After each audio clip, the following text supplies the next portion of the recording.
ایک ساتھی کا سوال ہے کہ میں ایک شادی میں گیا، وہاں میں نے دیکھا کہ مولوی صاحب نے نکاح پڑھانے سے پہلے دلہے سے 3 کلمے سنے اور اس کے بعد پھر خطبہ پڑھ کر ایجاب اور قبول کرا کے نکاح پڑھایا۔ پھر اتفاقاً ایک دوسری شادی میں میرا کچھ عرصے بعد جانا ہوا، وہاں میں نے دیکھا کہ مولوی صاحب نے خطبہ پڑھ کے بس ایجاب اور قبول کرا کے نکاح پڑھا دیا، کلمے وغیرہ نہیں سنے۔ تو اب ان دونوں میں سے کون سا نکاح صحیح ہے شرعی اعتبار سے، کون سا غلط ہے؟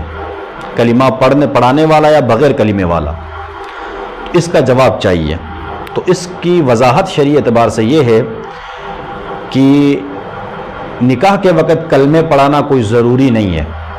اب جس مولوی صاحب نے نکاح سے پہلے جو کلمے پڑھائے ہیں، وہ جو کلمے ہیں وہ اس لیے پڑھائے ہیں کہ انسان اپنی جوانی میں جوش میں آ کر سوچے سمجھے بغیر زبان سے کوئی ایسی کلمات نکالے ہیں، انسان سے نکل جاتے ہیں نادانی میں، لا علمی میں، کہ جس کی وجہ سے انسان اسلام کے دائرے سے نکل جاتا ہے، اسلام سے خارج ہو جاتا ہے۔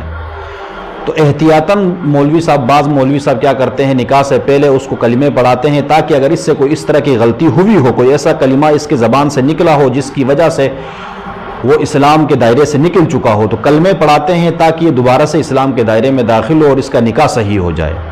اور جو مولوی صاحب بغیر کلمے کے نکاح پڑھاتے ہیں وہ بھی صحیح ہے، اس لیے کہ ایک مسلمان ہے، مسلمان گھرانے میں پیدا ہوا ہے، نماز پڑھتا ہے، لڑکا پتہ ہے، یہ بالغ ہے، عاقل ہے، تو اس کو مطلب یہ کہ مسلمان ہی ہے۔ تو اب مسلمان کا نکاح تو غالب گمان یہی کہ مسلمان ہی ہوگا، اس نے ایسا کوئی کلمہ نہیں کہا ہوگا جس کی وجہ سے وہ اسلام سے نکلا ہوگا۔ اس لیے اکثر مولوی حضرات کلمہ نہیں پڑھاتے ہیں، اس سے نہیں پوچھتے ہیں، بس نکاح پڑھاتے ہیں، تو یہ بھی ٹھیک ہے۔